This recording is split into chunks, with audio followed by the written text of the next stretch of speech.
Hello everyone, welcome to my channel. तो दोस्तों बता दें कि यहाँ पर जेटेट को लेकर के काफ़ी बड़ा बदलाव किया गया है और जेटेट अब जो है 2022 में ही होगा, एक कंप्लीट रूप से निश्चित हो चुका है।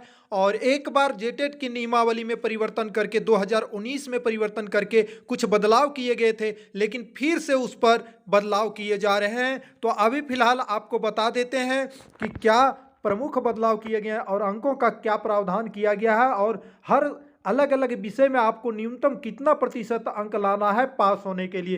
तो सबसे पहला देखिए प्रभात खबर का न्यूज है, ठीक है ना। और यहाँ पर देखिए एससी और एसटी के लिए जेटेट में 55 के जगह पर 50% अंक ही लाना है। कहने का मतलब ऑल ओवर पहले 55 2019 की नियमावली में रखा गया था, लेकिन अब फिर से बदलाव किया गया है जिसमें से अब ऑल ओवर 50% कर दिया गया है। किनके लिए? एससी और एसटी के लिए, इन दोनों के लिए, क्योंकि ओबीसी से कम होना चाहिए ऐसा प्रावधान इसमें, इसलिए ऐसा प्रावधान बदल दिया गया है। तो चलिए हम आपको बता दें 2019 की नियमावली में क्या था। देखिए 2019 की नियमावली में 40% प्रत्येक अलग अलग विषय में लाना था और ये सभी कैटेगरी के लिए था। और जनरल के लिए ऑल ओवर 60% था और ओबीसी के लिए और एससी एसटी पिछड़ा वर्ग दिव्यांग सभी के लिए 55% ऑल ओवर था। तो अब जो क्या किया जा रहा है, एससी एसटी को अलग किया जा रहा है, क्योंकि ओबीसी का 55 यदि है तो एससी एसटी का निश्चित रूप से उससे कम होना चाहिए, इसलिए इस पर बदलाव किया जा रहा है। तो अब जो है 50%। अब हम लोग चलती है बात कर लेते हैं कि कितना कितना नंबर लाना होगा अलग अलग विषयों में। अब परिवर्तन ये हो गया है दोस्तों कि 35% जो है अनिवार्य हो गया है लाने के लिए। तो किनको, तो चलिए यहाँ पर कंप्लीट हम थोड़ा सा बड़ा कर देते हैं। देखिए ये जो आप देख रहे होंगे बीच में, आप देख सकते हैं, ये थोड़ा सा और नीचे हम कर देते हैं इसको। हाँ ये हो गया। देखिए जेटेट पास करने के लिए प्रस्तावित अंक जी, वर्ग है यहाँ पर, सामान्य जाति के लिए, अनुसूचित जाति के लिए।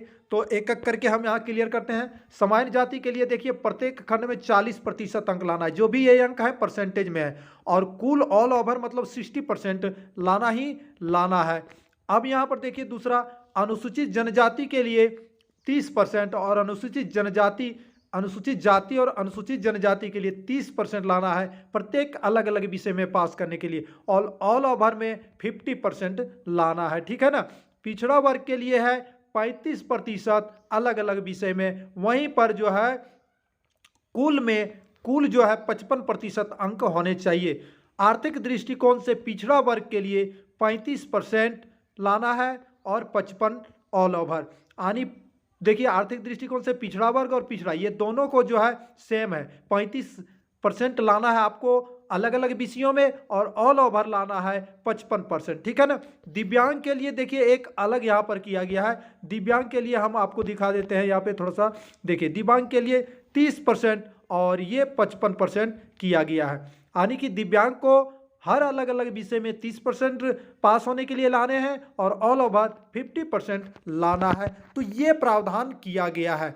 और एक चीज़ और यहाँ बता देते हैं दोस्तों कि आपका जो है सबसे पहली बात यहाँ पर देखिए, सबसे ऊपर में सामान्य वर्ग के लिए 60%, पिछड़ा वर्ग के लिए 55 और एससी एसटी के लिए 50, 3 कैटेगरी में अब बांट दिया गया है। और अब जो ये संभावना है, साथ में आपको भाषा का एग्जाम, जो भाषा में पास होना जरूरी पहले भी कर दिया गया था 2019 में और अभी भी जरूरी है, क्योंकि ये भाषा सबसे पहले इसी की कॉपी जांच होगी लैंग्वेज की, यानी जो आपका क्षेत्रीय भाषा है, ठीक है ना, उसके बाद ही अन्य आपका विषयों की जांच होगी। अगर आप क्षेत्रीय भाषा में फेल हो जाते हैं तो सारे आपका जो है व्यर्थ चला जाएगा एग्जाम। तो चलिए ये एक बड़ी बात हो गई। दूसरा, आप यहाँ पर देख रहे हैं कि सभी विषयों में लाना होगा न्यूनतम अंक। और तीसरी बात यहाँ पर है कि अब जो है नियमावली में सुधार के बाद ये 2022 में ही एग्जाम होने की संभावना है। तो ये कुल मिलाकर के एक पूरा बड़ा बदलाव आपके लिए था। तो चलिए ये थी खबर लेटेस्ट आपके लिए जेटेट को लेकर के। तो हमें दीजिए इजाज़त, हम मिलते हैं आपसे नए वीडियो में। जय हिंद, जोहार झारखंड।